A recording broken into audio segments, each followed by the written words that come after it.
Hello, my name is Giordani. I've been Sarah Smiles for, I would say, 11 years. And all it's been fun stuff ever since I started, since I was like 7. It's like whenever if you ever feel upset or angry or something like that, you would use like a coping skill, like whatever makes you feel better and stuff. And we always come here to always have fun and entertain, and for entertaining as well.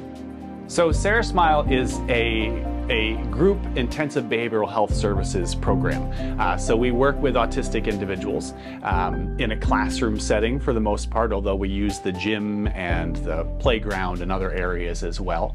And previously, its original kind of iteration was just as a summer program. And that's where the name Sarah Smile came from. So when I was a lot younger, Sarah was one of the individuals that was on my caseload as a behavior specialist doing in-home autism services.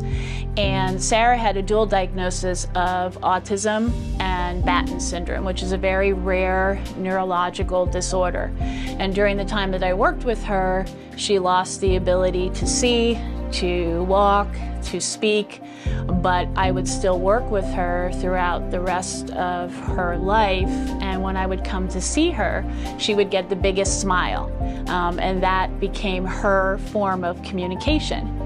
So for years, again, as a behavior specialist, I had seen my kiddos in summer camps and kind of sitting to the side or trying to fit them into the summer camp. And so my idea had been creating some type of summer program that was about them from the beginning. And we would make the camp fit their needs.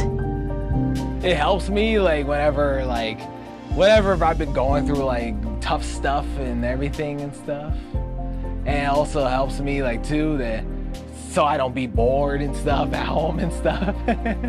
and like learning new games too that we play as well. Like definitely Uno's one of them we always play, because oh my god.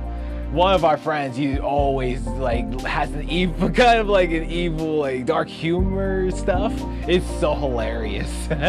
Like for me, I find it entertaining. I have big passion into aviation stuff, like basically airplane stuff related. My dream job, yeah, is to be all around the aviation environment and everything too. I'm thinking like, cause I want to do like fueling them and parking the planes as well, like at an airport and stuff. That's what I want to do too. And then in the future, I want to work at an airplane museum too. Be like a tour guide there. Tell them the history of this particular plane, like what the plane did, what it accomplished and everything, what it did, and its history too. Do you have a favorite airplane? Oh, there's a whole bunch. I can't even name not even one. Just pick one. But I would say in the military plane side, I would say maybe McDonnell Douglas F4 Phantom II, I would say. And then in the passenger plane side, I would say the Bombardier CRJ, meaning Canada Original Jet. Because I heard a lot about this guy named Bruce Lee. He was one of the greatest martial artists of all time. No other martial artist like him. There's no one who can match him. Like even I tried doing some like his poses like kicks and everything too, and it's so hard for me to do it as well. Keeps you in shape, it gets you skinnier more. Like that's how I became, because back then I used to be overweight back then too. Well, not, you know, and then I just like kept working out, keeping myself active and eating different stuff, and I started losing weight. And autism truly is a spectrum. So when you see one child with autism, that doesn't necessarily match the next child with autism. So they have so many different unique needs that getting the camp and fine-tuning it around each of them was sometimes a challenge, but worth it in the end.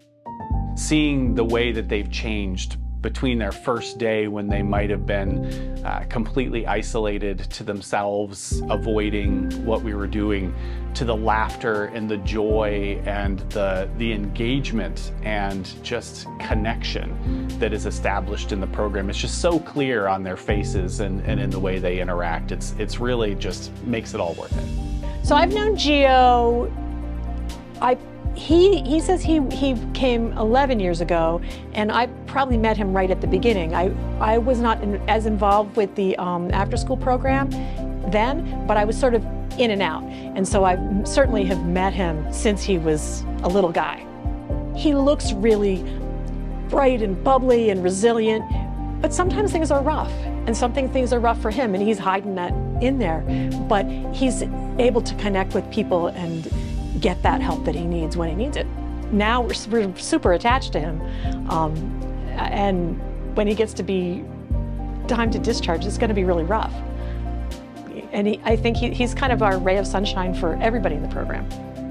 The advice I would give them, I would say that it is fun. It's definitely fun here, and that you're gonna learn a lot of stuff when you get here.